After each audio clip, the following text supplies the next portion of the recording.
बिस्मिल्लाहिर्रहमानिर्रहीम। अस्सलामु अलैकुम डियर फ्रेंड्स। उम्मीद है कि आप अल्लाह ताला के फजल करम से बखैरियत व आफ़ियत से होंगे।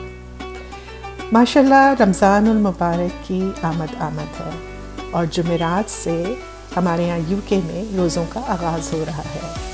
अल्लाह का लाख लाख शुक्र है कि उसने हमें एक और मौका अता फरमाया, ज़िंदगी दी कि हम इस बाबरकत महीने को पा सकें, इबादत कर सकें और यूँ इसकी रहमतों और बरकतों के वारिस बन सकें और अल्लाह ताला से मग़फ़िरत तलब कर सकें।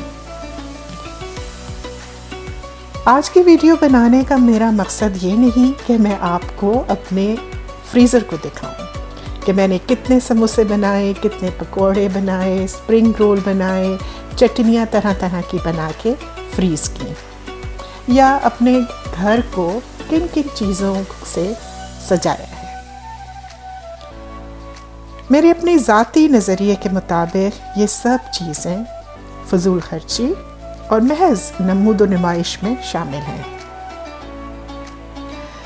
रमज़ान तो वो प्यारा महीना है जो हमें इबादत के ज़रिए खुदा के करीब ले जाता है। ये रूह का एक अनमोल सफ़र है। रमज़ान की खूबसूरती सजे हुए थालों से नहीं बल्कि रात की खामोशी में की गई अल्लाह ताला के हुज़ूर मुखलिस दुआओं से होती है। अल्हम्दुलिल्लाह हम मुसलमान हैं और हमारी खुशनसीबी है कि हम सुन्नत नबवी पर अमल करने की कोशिश करते हैं। हम अपने प्यारे नबी सल्लल्लाहु अलैहि वसल्लम की मुबारक ज़िंदगी से रहनुमाई हासिल करते हैं, जिनकी हयात तय्यबा नहायत सादा, पाकीज़ा और बैलेंस्ड थी। आप सादा खाते थे, सादा पहनते थे और अफ्तार खजूर से फरमाते थे। अगर खजूर मुयस्सर ना होती तो पानी से रोज़ा खोल लेते थे। प्यारी बहनों, मेरा इस वीडियो के ज़रिए मकसद किसी की दिल आज़ारी करना नहीं, किसी को हर्ट करना नहीं या तनकीद नहीं करना है, बल्कि बहुत मोहब्बत के साथ एक ऐसी बात याद दिलाना है जो हमारी ज़िंदगियों में खैर, सुकून और बरकतें ला सके। आज का दौर दिखावे का दौर है, कंपटीशन है, हर तरफ कंपटीशन, हर चीज़ में कंपटीशन है और हर चीज़ को नमूद व नुमाइश बना देने का दौर होता चला जा रहा है। हालांकि हमारी ज़िंदगियों का मकसद ये नहीं है जिस ढप पर हम चल पड़े हैं। ज़माने के साथ पेस रखना अच्छी चीज़ है, मगर ज़माने की अच्छी चीज़ों को अपनाइए, अपनी शनाख्त और अपना ज़िंदगी का मकसद ना भूलें।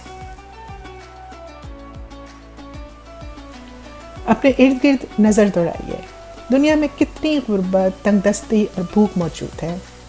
हमारी अपनी फैमिलीज़ में, पड़ोस में, अपने सोशल सर्कल में ऐसे लोग आपको नज़र आएंगे जो इज़्ज़त नफ्स की वजह से किसी से मांगते नहीं मगर शदीद फाइनेंशियल क्राइसिस से गुज़र रहे हैं। अगर हम वाकई नेकी कमाना चाहते हैं तो ऐसे लोगों को तलाश कीजिए, उनकी ज़रूरियात समझें और ख़ामोशी से उनका सहारा बने। और यही अमल है जो अल्लाह के नज़दीक हमें ज़्यादा महबूब और बाइस सवाब होगा। दस्तरख्वान सजाएं, अपनी टेबल सजाएं, ये आपका हक़ है। हर किसी को दिल चाहता है कि अपने घर को सजाए, लेकिन आप खुद कितनी क्रिएटिव है, अपने आप को एक्सप्लोर करें। वो चीज़ें जो बाज़ दफ़ा देख देख के सालों दिल भर जाता है, उनको फेंकिए नहीं, उनको किसी ऐसी जगह पे महफूज रख लें जो आप उसको रीयूज़ कर सकें। मेरी इन सजावट में अक्सर चीज़ें तो मेरी 7-8 साल पुरानी हैं जो मैं फेंकी नहीं, मैंने उनको तरह तरह से उनको यूज़ किया है। बाज़ दफ़ा ये भी होता है कि इंसान के लिविंग रूम में कोई चीज़ें रखी हुई हैं, आपका दिल भर गया वहाँ पे करने के लिए, तो चलें आपने उनको उठा के उनको रिक्रिएट करके आपने अपने किचन की जीनत बना ली, या किचन से कुछ ऐसा हो गया तो अपने अपने हॉलवे में रख लिया, अपने बेडरूम की कुछ जैसे लैम्प वगैरह होते हैं वो कहीं और सजावट के लिए रख दिया।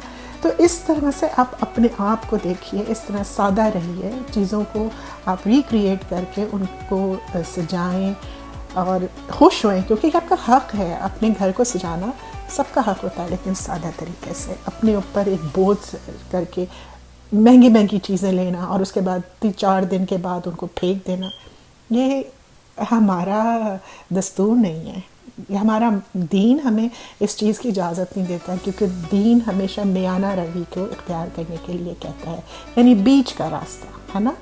اور ویسے بھی آپ کو ایک بات بتاؤں، مجھے یاد آیا کہ یہ جو تیل کی چیزیں ہم کھاتے ہیں نا، تلی ہوئی چیزیں رمضان میں پورے 30 دن جو کھا رہے ہوتے ہیں، اسے کتنا صحت کو نقصان پہنچتا ہے، یہ کبھی آپ نے سوچا ہے؟ کیونکہ آپ نے یہ بھی سنا ہوگا کہ جو ہمارے اولیاء کرام تھے یا انبیاء تھے، وہ کم کھاتے تھے اور کم سوتے تھے اور سادہ کھاتے تھے۔ اور اس طرح کی جو مرغن چیزیں جب ہم کھاتے ہیں نا، تو یہ ہماری عبادت میں بھی حائل ہوتی ہیں۔ جب جتنا پیٹ بھرا ہوا ہوتا ہے ان چیزوں سے، اس کے بعد اتنی گہری نیند آتی ہے کہ آپ بیچ رات میں نہیں اٹھ سکتے، آپ کا پیٹ اتنا بھاری ہوتا ہے، آپ کو ایسیڈیٹی ہونے لگتی ہے۔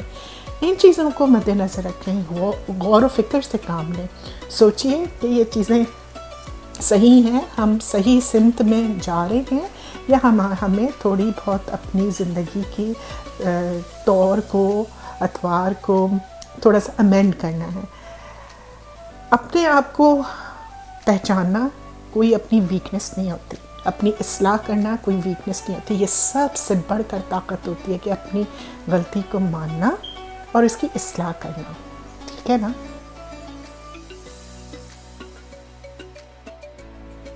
جی جناب، آج کافی باتیں ہو گئیں۔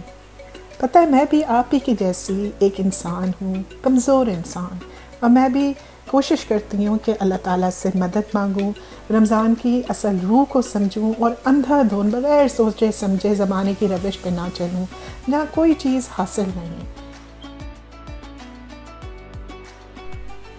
مجھے اور میری فیملی کو اپنی دعاؤں میں خاص یاد رکھیے گا، اور اب اجازت چاہتی ہوں اس دعا کے ساتھ کہ اللہ کرے یہ رمضان ہمارے دسترخوانوں پر ہلکا اور ہماری نیکیوں کے پلڑوں میں بھاری ہو، ہمارے گھروں میں فضول خرچی اور نمود و نمائش کم اور ذکر الہی کی آواز زیادہ ہو، جو ہم ذخیرہ کریں وہ معتدل ہو، اور ہم جو کمائیں وہ دائمی ہو۔